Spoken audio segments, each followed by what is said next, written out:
क्योंकि make in India की जहाँ तक बात है तो आज हमारे पैनल में जो दो लोग हैं वो शायद इसके सबसे बड़े एग्जाम्पल हो सकते हैं। इश्तियाक जी हैं जो कि पीएलआई स्कीम जो है उसके जनक हैं और उसके उसके जो पूरी की पूरी स्कीम है उसमें उन्होंने काफ़ी बड़ी भूमिका प्ले की है।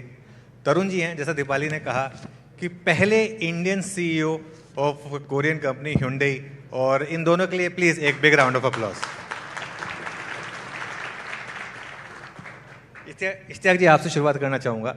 मेक इन इंडिया अब एक, जैसे कहते हैं ना कि एक मेक फॉर द वर्ल्ड ऐसा बनता जा रहा है। मेक इन इंडिया की पावर दुनिया ने देखी है, China+1 की थीम की पावर दुनिया ने देखी है।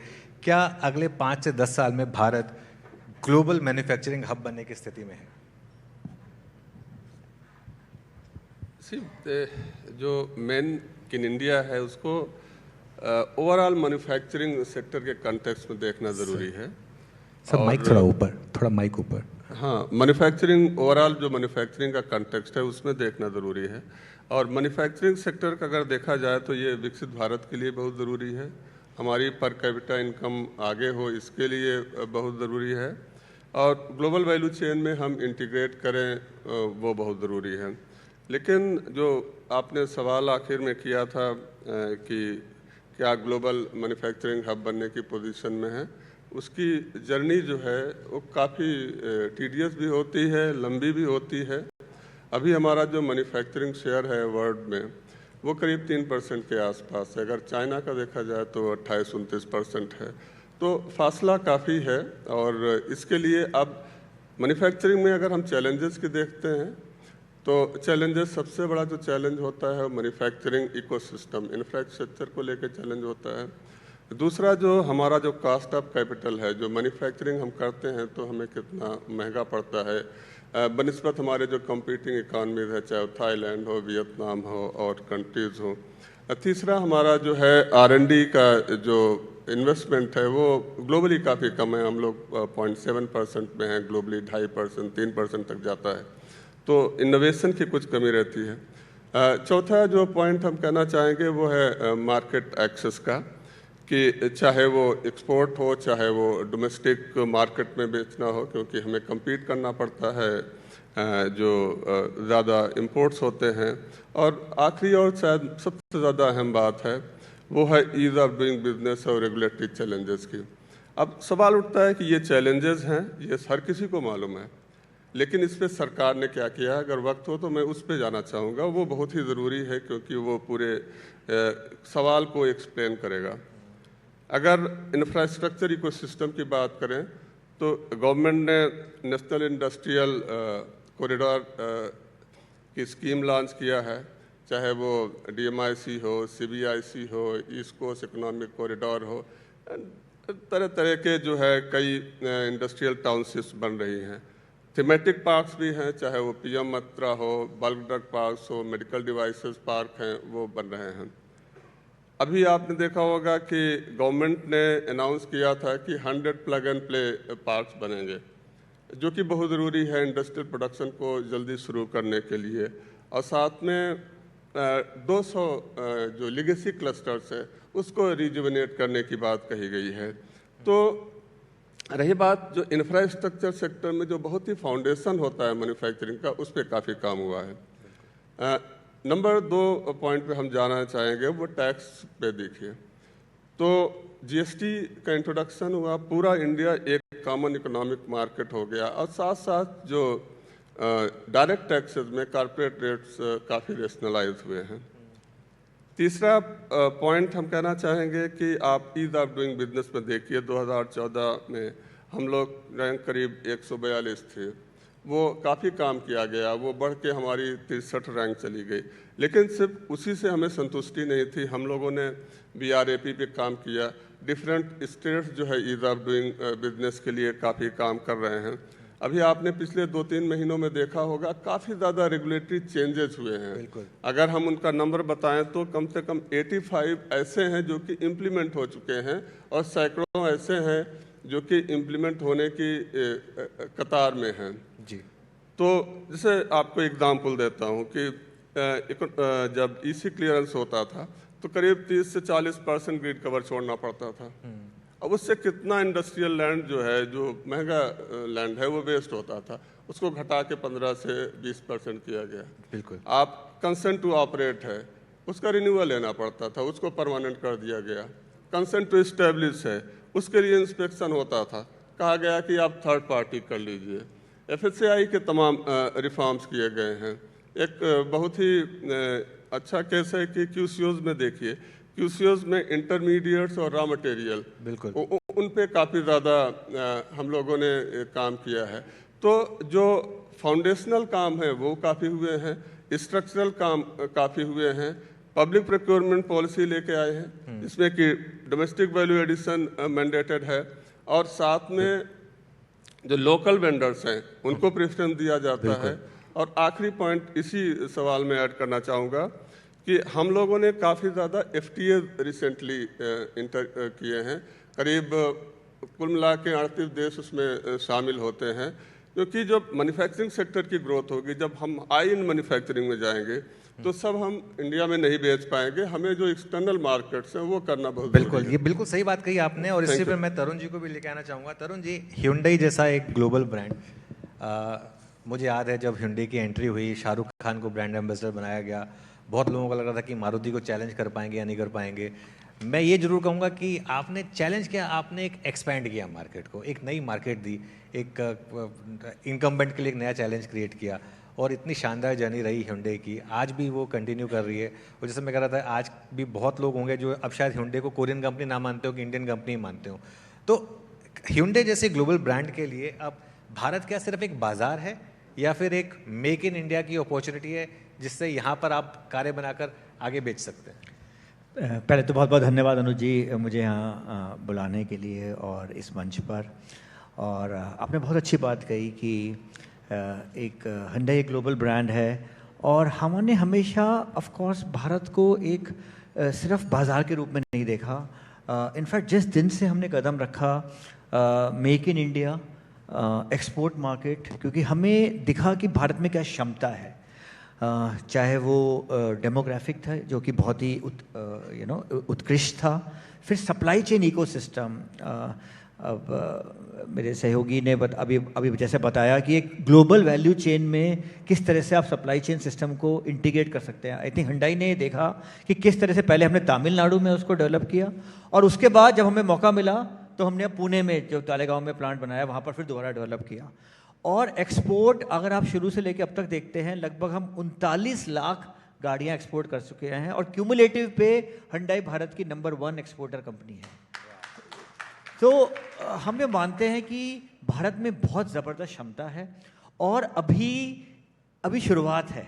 यस, जैसे इस्तेक अहमद जी ने कहा कि यस 2014 से हमने बहुत आगे बढ़े हैं, लेकिन अगर हमें माननीय प्रधानमंत्री जी का 2047 का विकसित भारत का जो लक्ष्य दिया उन्होंने हमें, मैं ये नहीं कहूँगा कि वो एक ड्रीम है, मैं कहूँगा एक विजन और एक लक्ष्य है, तो उसके लिए अभी हमें बहुत काम करना है। और Hyundai इसमें जिसे कह सकते हैं कदम से कदम मिला के चलना चाहेगा। और एक लास्ट बिट ये कहूँगा कि आज हमारा इस साल 30वां साल मना रहे हैं Hyundai का, 30 साल भारत में, और इस 2025 तक हमने 40,000 करोड़ इन्वेस्ट किया था, और अगले 5 साल में हम 45,000 करोड़ इन्वेस्ट करने वाले हैं। आई थिंक इससे पता लगता है कि भारत एक बाजार नहीं है, आई थिंक भारत इससे कहीं ज़्यादा आगे बढ़ चुका है। 1996 में डेफिनेटली 1996 में फाउंडेशन स्टोन रखा गया था, और मई में, और आज 30 साल हो चुके हैं। और शाहरुख खान की बात की आपने, तो देखिए शाहरुख खान आज भी हमारे ब्रांड एम्बेसडर है। और एक चीज़ आपको बताना चाहूँगा, ये जो कंटिन्यूटी इन पॉलिसी या स्टेबिलिटी इन पॉलिसी जो कि स्पेशली इस गवर्नमेंट से हमें मिली है, आई थिंक ये बहुत इंपॉर्टेंट है। और ये कंटिन्यूटी हमारे ब्रांड एम्बेसडर में भी है, और ऑफ कोर्स हमारी जो भारत के प्रति जो कॉन्फिडेंस है वो उसमें भी है। ये इसलिए नहीं कह रहा हूँ कि आप मेरे साथ हैं, लेकिन मैंने भी जो अपने पैसे से मेरी पहली कार खरीदी थी वो Hyundai Santro थी 2006 में। और यहाँ पर कई लोग होंगे जिनकी पहली कार शायद Hyundai रही होगी। और यस, देखिए आपने खुद की सैलरी से, अरे वाह, चलिए तो बिल्कुल, तो एक make in India, aspiration India में इस समय जो चैलेंजेस हैं तरुण जी, चाहे वो EV को लेकर हो, चाहे वो कंपटीशन को लेकर हो, वियतनाम एक बड़ा कॉम्पिटिटर है हमारे लिए आज की डेट में, बाकी कंट्रीज़ हैं, मैक्सिको हैं और काफ़ी देश हैं जो अब कॉम्पिटिटर्स बनते जा रहे हैं। ऐसे में चाइना +1 थीम का भारत कैसे फ़ायदा उठाएगा? Hyundai पॉइंट ऑफ व्यू से आप क्या कहेंगे उसमें? देखिए, ये तो आई थिंक कोविड के बाद एक बहुत कोविड एक बहुत बड़ी त्रासदी थी, लेकिन एक बहुत बड़ी अपॉर्चुनिटी निकल के आई, जिसमें कि हर किसी ने सोचा कि मेरे को एक तो डी-रिस्किंग करनी है और मुझे अपनी सप्लाई चेन को रेजिलिएंट बनाना है। तो ये तो हुआ, ये तो एक बहुत इंपॉर्टेंट बात है। लेकिन मेरा ये मानना है कि जहाँ अभी एक कमी है वो ये है कि कैपेबिलिटी मैन्युफैक्चरिंग की है, एफिशिएंसी है, लेकिन अभी डिज़ाइन, इनोवेशन, उसमें हमें अभी आगे बढ़ना है। सो अभी हम इस चीज़ पे बड़े प्राउड होते हैं कि yes, this is produced in India, but I think एक मौका जब आएगा जब हम कह सकते हैं कि this is conceptualise in India, designed in India, engineered in India, made in India and made for the world, वहां हमें पहुंचना है। तो ये एक बहुत इंपॉर्टेंट है। दूसरा क्या है कि अब जो सनराइज सेक्टर्स उभर के आ रहे हैं, और अभी अनिल अग्रवाल जी ने भी बात की, चाहे वो सेमीकंडक्टर हैं या अब ईवीज की बात हो रही है या बैटरीज की बात हो रही है, इलेक्ट्रॉनिक्स की बात हो रही है। आई थिंक बहुत बड़ी एक अपॉर्चुनिटी है जिसमें कि भारत एक बहुत बड़ा रोल प्ले कर सकता है। मैं तो खुद ही आज अनिल अग्रवाल जी के आज जो आपका इंटरेक्शन था उससे कितना ज़्यादा उत्साहित हुआ हूँ। आई होप कि मैं नौकरी छोड़ के खुद एंटरप्रेन्योरशिप में ना चला जाऊँ, लेकिन डेफिनेटली आई थिंक उन्होंने एक ऊर्जा जो दिखाई है वो एक बहुत ज़बरदस्त है। और उन्होंने ये भी दिखाया कि कितने सारे रिसोर्सेज हैं हमारे पास, लेकिन शायद हम उनको देखना नहीं चाहते कभी कभी, क्योंकि हम लोग के पास हमेशा दो रास्ते होते हैं। और मैं ये बोलता हूँ हमेशा, एक ईजी वे और एक राइट वे। लेकिन शायद हम ईजी वे से इतने ज़्यादा क्योंकि वो इतना आसान होता है उसी की तरफ चल देते हैं, लेकिन शायद राइट वे हमें दूर लेके जाएगा और हमें कहीं आगे लेके जाएगा। बिल्कुल, इजी वे के मुकाबले राइट वे चूज करना सबके लिए टफ है, लेकिन वही करना होगा। इश्तियाक जी, अब देखिए, ऑटो हो, इलेक्ट्रॉनिक्स हो, डिफेंस हो, सेमीकंडक्टर हो, हम सरकार की तरफ से एक लगातार जोर रहा है मेक इन इंडिया का, PLI पर काफ़ी काम हुआ है, लेकिन सप्लाई चेन में अभी भी हम एक जो चाइना पर हमारी डिपेंडेंस है उससे बाहर नहीं आ पा रहे हैं। ऐसा क्यों है? जो ग्लोबल वैल्यू चेन्स हैं, सो सप्लाई चेन और ग्लोबल वैल्यू चेन काफ़ी इंटरकनेक्टेड है। ये बात बिल्कुल सही है कि काफ़ी ज़्यादा सप्लाई चेन का कंसंट्रेशन है चाइना में, चाहे वो इलेक्ट्रॉनिक इंडस्ट्री हो, रेयर अर्थ एलिमेंट्स हो, या ढेर सारे जो क्लीन टेक मैन्युफैक्चरिंग के इक्विपमेंट्स हैं, हम लोगों का भी काफ़ी इंपोर्ट चाइना से होता है। अगेन बात वही आती है कि हम लोग उसके लिए कर क्या रहे हैं। तो जैसे मैं एक दो सेक्टर का अगर मैं एग्जांपल दे दूं, let's take the example of automobile sector. अगर ऑटोमोबाइल सेक्टर को देखिए तो अभी उसमें 4 मेगा ट्रेंड्स चल रहे हैं। पहला मेगा ट्रेंड जो है कि ईवी का जो है वो ट्रांजिशन हो रहा है, ice is transitioning into EV. जो हार्डवेयर का कंपोनेंट है वो करीब करीब 20% कम हो जाएगा। जो सॉफ्टवेयर और इलेक्ट्रॉनिक्स है वो अभी 15% के आसपास वैल्यू चेन का है, वो बढ़ के 25 से 30% होगा। ये और तीसरा जो है ना जो ट्रेंड है वो ये है कि जो आइस का सेगमेंट है वो काफ़ी ज़्यादा जो है ना कंसोलिडेशन है। चौथा ये है कि जो है ना वैल्यू जो है ना वो शिफ्ट हो रही है। तो अगर आप इसको करना चाहते हैं तो कोई इजी तरीका नहीं है, आपको वैल्यू चेन को ब्रेक करना पड़ेगा कि इलेक्ट्रिकल्स ये हैं, ये है ड्राइविंग ट्रांसमिशन स्टीयरिंग सिस्टम है, ये कूलिंग सिस्टम है, ठीक है, ये जो सॉफ्ट है, और इसको पूरा का पूरा जो है ना आपको ब्रेक करना पड़ेगा। उसमें जितने भी कॉम्प्लेक्स कंपोनेंट्स है, let's get into there what we can do. और गवर्नमेंट ने अब तक क्या किया हुआ है, मैं उस पर आना चाहूँगा चूँकि मैं नीति आयोग को रिप्रेजेंट कर रहा हूँ। तो ऑटोमोबाइल सेक्टर में अब तक 70,000 करोड़ से ज़्यादा गवर्नमेंट पिच कर चुकी है, चाहे वो फेम 1 रहा हो, फेम 2 रहा हो, ACC बैटरी रही हो, या PLI ऑटो की रही हो, या अभी जो है जो परमानेंट मैग्नेट्स पे जो पॉलिसी आई है। गवर्नमेंट ऑफ इंडिया ने बहुत ज़्यादा उस पर इन्वेस्ट किया हुआ है और बहुत ज़्यादा इन्वेस्टमेंट इंडस्ट्री ने भी किया हुआ है और उसके रिजल्ट्स भी आ रहे हैं। किसी भी कंट्री में अगर देखें तो जो इंडस्ट्रियलाइजेशन का जो बैकबोन होता है वो ऑटो सेक्टर होता है। तो इसमें करने की क्या ज़रूरत है? फॉर इंस्टेंस ऑटो सेक्टर में बहुत कुछ सरकार ने किया है, लेकिन कुछ और चीज़ें करने की ज़रूरत है। पहली चीज़ तो जितने भी कॉम्प्लेक्स कंपोनेंट्स हैं उसको एड्रेस करना पड़ेगा, उस पर अगर किसी सपोर्ट की ज़रूरत है तो वो देना पड़ेगा। नंबर 2, जो ऑटोमोबाइल सेक्टर में है, ये टूल्स एंड डाइज की मैन्युफैक्चरिंग की कमी है, वो होना बहुत ज़रूरी है। और तीसरी चीज़ जो इम्पॉर्टेंट है वो ये है कि जैसा कि तरुण जी ने भी कहा कि हम लोग R&D में थोड़ा कम इन्वेस्टमेंट कर रहे हैं। जब तक हम कंट्री में डिज़ाइन नहीं करेंगे, इंजीनियर नहीं करेंगे, क्योंकि कंपोनेंट जो है ना उसी हिसाब से आता है, उस पर इन्वेस्टमेंट करना बहुत ही ज़रूरी है। तो ये सब चीज़ें बहुत ज़रूरी हैं। अगर आपके पास वक्त हो तो मैं इलेक्ट्रॉनिक सेक्टर पे भी कुछ बता दूँ, बस 1 मिनट का वक्त दूंगा इलेक्ट्रॉनिक सेक्टर पे। इलेक्ट्रॉनिक सेक्टर में भी इसी तरह से जो काफ़ी ज़्यादा डिपेंडेंसी थी, तो ग्लोबल वैल्यू चेन के लिए उसको सेक्टर के लिए काफ़ी ज़्यादा कॉम्प्रिहेंसिव वे में स्कीम्स ले आई गई, चाहे वो सेमीकंडक्टर पे हो, चाहे वो असेंबली स्टेट पे हो, या स्पेक की स्कीम हो, या वो PLI की स्कीम हो, पूरा का पूरा कॉम्प्रिहेंसिव मैनर में वो लेके आया गया है। इसलिए देखेंगे कि हम लोग कितना करीब 28 से 30 बिलियन तो हम मोबाइल एक्सपोर्ट कर रहे हैं, ओवरऑल एक्सपोर्ट हमारा जाके करीब $50 बिलियन के आसपास है। तो सरकार काफ़ी ज़्यादा टारगेटेड काम कर रही है कि जिससे कि हम ग्लोबल वैल्यू चेन को पेनिट्रेट कर पाएँ और सप्लाई चेन को थोड़ा रेजिलिएंट बना सके। बिल्कुल। तरुण जी, इश्तियाक जी ने काफ़ी चीज़ें कही जो सरकार कर रही है, और जो ऑटो स्पेस को लेकर जो चैलेंजेस हैं, कुछ और चीज़ें हैं जो आपकी डिमांड होंगी, क्योंकि हैं सर यहाँ पर तो हम बात कर सकते हैं। नहीं, बिल्कुल, आई थिंक मैं बिल्कुल इनसे एग्री करता हूँ। और रुक नहीं रही है सरकार। देखिए, आप GST की बात की साहब ने, GST 2.0 आया है। अब देखिए किस तरह से जान आ गई ऑटो इंडस्ट्री में, जो सितंबर में GST 2.0 के रिफॉर्म आए हैं। बिल्कुल। तो अब लॉजिस्टिक एफिशिएंसी लाना बहुत ज़रूरी है। अब आप देखिए कि भारत में ना सिर्फ रेल, वाटर, एयर, रोड, हर तरह की कनेक्टिविटी है, लेकिन इसका एक इंटीग्रेटेड अप्रोच चाहिए था। तो PM गति शक्ति चीज़ आई, जिससे कि अब वो पूरा इंटीग्रेशन हुआ है उसमें डिजिटल ट्रांसफॉर्मेशन करने के लिए। क्योंकि क्या होता है, जाइलोस में जब काम होता है तो बहुत मुश्किल होती है, जैसे अनिल अग्रवाल जी ने भी कहा, लेकिन सरकार की पूरी कोशिश रही है कि उसको इंटीग्रेटेड अप्रोच में, और उसे कहते हैं ना वो fill it, shut it, forget it, कि एक ही साथ में वो प्लग एंड प्ले की तरह इकोसिस्टम क्रिएट किया जा सके। तो आई थिंक ये बहुत अच्छा है। एक चीज़ जो कि आई थिंक अभी और की जा सकती है कि आज जो इंडस्ट्री और कॉलेजेस, एकेडमिया का जो कोलैबोरेशन है, आई थिंक इसमें अभी बहुत क्षमता है। अगर मैं हुंडई की बात करूं तो हमने अभी सेंटर ऑफ एक्सीलेंस के तहत IIT Madras, IIT Delhi, IIT Bombay के साथ हमने अभी शुरू किया है बैटरी टेक्नोलॉजीज़ में और काम करने का।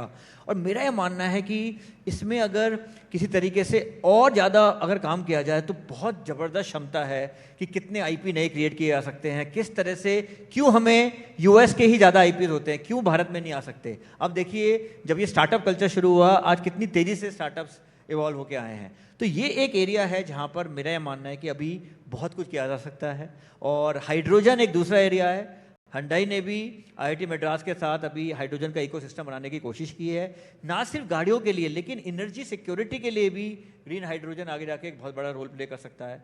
तो आई थिंक कई सारे एरिया हैं जहाँ पे कि हम अभी बहुत कुछ कर सकते हैं। बट तरुण जी, तो आप ये कहेंगे कि भारत में भले ही लागत कम हो, लेकिन ऑब्वियसली 96 के मुकाबले पोजीशन काफ़ी बेटर है, लेकिन लॉजिस्टिक्स है या फिर इलेक्ट्रिसिटी सप्लाई है, क्या ये अभी भी कुछ चैलेंजेस हैं या फिर इस पर मोरलेस काम हो चुका है? नहीं, देखिए, बहुत कुछ अभी किया जा सकता है। अगर आप रिन्यूएबल एनर्जी की बात करते हैं तो कैपेसिटी तो है। आज कैपेसिटी के नाम पे हम शायद 50% रिन्यूएबल एनर्जी पे होंगे, लेकिन जब आप एक्चुअल प्रोडक्शन की बात करते हैं तो शायद वो 20-25% रह जाता है। तो कहीं ना कहीं बहुत कुछ अभी करना है और अपने आप को आत्मनिर्भर भारत के प्रति। और आई थिंक ये जो वॉर हुआ है मिडल ईस्ट में, इससे भी बहुत दरवाजे खुलेंगे। जैसे कोविड के बाद बहुत दरवाजे खुले, I think middle east war के बाद भी बहुत सारे एंटरप्रेन्योर्स, बहुत सारी अपॉर्चुनिटीज खुलेंगी। और हमेशा एक एडवर्सिटी से अपॉर्चुनिटीज खुलती हैं। कोई एग्जांपल दे सकते हैं आप जो आपके दिमाग में आ रहा हो इस समय? नहीं, बिल्कुल। जैसे अभी आप इलेक्ट्रिफिकेशन की बात करते हैं तो देखिए, ये अभी हम लोग करीब 4% पे फंसे हुए हैं कहीं ना कहीं। इनफैक्ट 2-2.5% पे थे, 4% पे फंसे हुए हैं। हमने देखा पिछले 2-3 महीनों से एकदम से इलेक्ट्रिक व्हीकल्स की डिमांड बढ़ गई है।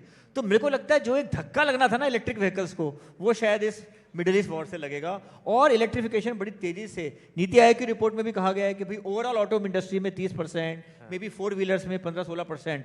तो आई थिंक ये एक ज़बरदस्त जो पुश हो सकता है या ट्रिगर हो सकता है, वो आ सकता है। बिल्कुल। आप मानते हैं कि एक जो ईवीज में एक स्लैकनिंग आ रही थी, कहीं ना कहीं एकदम से उसको पुश मिला और प्राइम मिनिस्टर मोदी ने भी अपने रिक्वेस्ट में कहा कि जितना हो सके हम थोड़ा सा तेल का कंजम्पशन कम करें, ईवी की तरफ बढ़ें। क्या उसकी तरफ एक पुश दिखेगा इस वॉर की वजह से? दोनों साइड से, एक तो डिमांड साइड से और दूसरा सप्लाई साइड से। मैं उसके पहले एक पॉइंट पे आना चाहूँगा, लॉजिस्टिक्स की बात कही गई।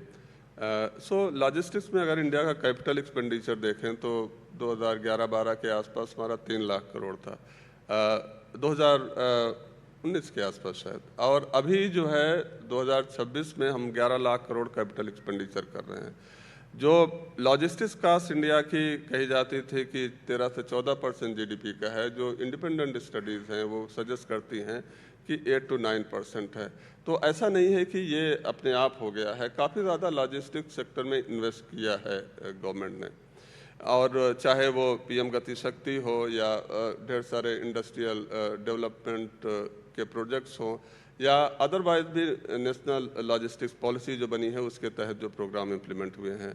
अब आते हैं बात उस पर ईवीज़ पे। ईवीज़ में दोनों साइड में गवर्नमेंट ने काम किया हुआ है, डिमांड साइड में और सप्लाई साइड में। डिमांड साइड में आपने देखा कि फेम 1, फेम 2, PM E-ड्राइव, इस तरह से काफ़ी ज़्यादा काम हुआ। और दूसरा सप्लाई साइड में जो उसका इंसेंटिवाइज किया गया है वो PLI के थ्रू इंसेंटिवाइज किया गया है, ACC की PLI है उसके थ्रू इंसेंटिवाइज किया गया है, और ओवरऑल जो सपोर्ट सिस्टम प्रोवाइड किया जा रहा है उसके तहत जो है EV का पेनिट्रेशन सपोर्ट कर रहे हैं। तरुण जी, ये इस समय आपका जो मार्केट शेयर है, इतने साल इतने कॉम्पिटिटर्स आए, आपने अपना मार्केट शेयर नहीं खोने दिया और उल्टा बढ़ाया ये उसको। अब जो इलेक्ट्रिसिफिकेशन की बात हो रही है, EV व्हीकल्स की बात हो रही है, आप कॉन्फिडेंट हैं कि इस स्पेस में आप लीडरशिप ले सकते हैं? नहीं, बिल्कुल। अभी हमने अनाउंस किया है कि बहुत ही जल्दी इसी फाइनेंशियल ईयर में एक हम छोटी SUV EV ला रहे हैं। अगर आप देखें, आज हमारे पास आयोनिक 5 और क्रेटा EV करके 2 गाड़ियाँ हैं, लेकिन एक फुल डेडिकेटेड मास सेगमेंट में EV की कमी है, और उसको हम एक बैटरी पैक्स को इन्होंने लोकलाइजेशन की सामने बात की। आप देखिए, हम बैटरी पैक्स को लोकलाइज 2 साल पहले कर चुके हैं, हुंडई और मोबिस मिलके, और हमारा मानना है कि जब भी लोकलाइज्ड EV आएगी, और एक चार्जिंग इंफ्रास्ट्रक्चर पे भी बहुत अच्छा काम हो रहा है। ऑफ कोर्स फेम 1, फेम 2 के बाद PM E-ड्राइव स्कीम आई, लेकिन हुंडई खुद भी जैसे लगभग 182 DC फास्ट चार्जिंग स्टेशन बना चुका है, क्योंकि हमारी स्टडी ने ये बताया कि आज होम चार्जिंग तो दे रहे हैं हम, लेकिन जब हाईवे पे जाना होता है कस्टमर को तो वो थोड़ा परेशान हो जाते थे। तो हमने हाईवेज पे हम चार्जिंग स्टेशन बना रहे हैं। फिर अब डिजिटल का इस्तेमाल करते हुए माई हुंडई ऐप के तहत लगभग 25,000 EV चार्जिंग पॉइंट जो हैं वो एक्सेसिबल हैं। तो कस्टमर की कन्वीनियंस जब मिलेगी तो आई थिंक इलेक्ट्रिफिकेशन बहुत तेज़ी से बढ़ेगा। और हुंडई की जो टेक्नोलॉजी है, हम इस मार्केट शेयर को, हमारा पर्सनल टारगेट ये है कि जो हमारा EV में मार्केट शेयर रहे वो पेट्रोल से ज़्यादा रहे, कम ना रहे। बिल्कुल। एक आखिरी छोटा सवाल इश्तियाक जी आपसे, यहाँ पर इतने लोग बैठे हैं और अनिल अग्रवाल की बात सुनकर अगर ख़ासतौर से अपना बिजनेस लगाना चाहते हैं, PLI का बेनिफिट छोटे और जो एकदम लघु उद्योग हैं उनको आगे मिलेगा? आगे मिलेगा उस पर तो मेरे पास कोई जवाब नहीं है। अभी जो PLI की स्कीम थी वो बेसिकली स्कीम इस तरह से थी कि हमें जो है ना स्ट्रेंथ पे बेट करना था, और हमें कटिंग एज टेक्नोलॉजी लेके आना था जिससे कि हम ग्लोबल चैंपियंस क्रिएट कर सकें। और SMEs को उसमें काफ़ी फ़ायदा हुआ है, वैल्यू चेन में उन्होंने काफ़ी पार्टिसिपेट किया है। अगर स्पेशली 2 सेक्टर्स को देखें, फूड प्रोसेसिंग सेक्टर को देखें और फार्मास्यूटिकल सेक्टर में देखें, तो उसमें SMEs को काफ़ी फ़ायदा हुआ है। और इलेक्ट्रॉनिक्स में अगर देखिए तो जो इकोसिस्टम है वो पूरा का पूरा MSME सपोर्टेड है, तो MSMEs को काफ़ी फ़ायदा हुआ है। लेकिन जस्ट ऑडियंस के लिए PLI का मैं एक परफॉर्मेंस में मैं अगर बताना चाहूँ तो ये बहुत ही इफ़िशियंट स्कीम रही है। हम लोगों ने अभी शायद 30-35 हज़ार करोड़ के आसपास का जो इन्वेस्टमेंट डिस्पर्सल किया हुआ है, जो इंसेंटिव डिस्पर्सल किया हुआ है, लेकिन जो प्रोडक्शन आया है करीब $236 बिलियन के आसपास आया हुआ है। इन्वेस्टमेंट करीब $25 बिलियन के आसपास आया हुआ है। $160 बिलियन का एक्सपोर्ट हुआ है। तो ये इस स्कीम ने बहुत हद तक डिलीवर किया हुआ है, और जहाँ पे लगता है कि नहीं डिलीवर हुआ वहाँ पे इन्वेस्टमेंट आ चुके हैं, तो जो कैपेसिटीज़ हैं वो क्रिएट हो चुकी हैं, आगे भी उसका फ़ायदा होगा। बिल्कुल, बहुत शानदार स्कीम रही है, ये बात तो आप सब मानेंगे, PLI स्कीम। और देखिए, मेक इन इंडिया की हम बात करते हैं तो उनके 2 आर्किटेक्ट्स यहाँ पर हैं, इस कॉन्वर्सेशन के लिए आप दोनों का बहुत बहुत शुक्रिया इश्तियाक जी और तरुण जी, और ऑडियंस से कहूँगा इन दोनों के लिए प्लीज़ एक बार ज़ोरदार तालियों से अभिनंदन किया जाए। Thank you so much.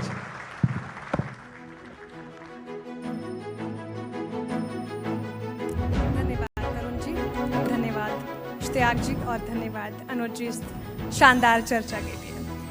देखिए, भारत के इंडस्ट्रियल फ्यूचर और मैन्युफैक्चरिंग एम्बिशंस पर अपने बेहद अहम इंसाइट साझा किए, ये इसके लिए फिर से एक बार धन्यवाद करना चाहूँगी।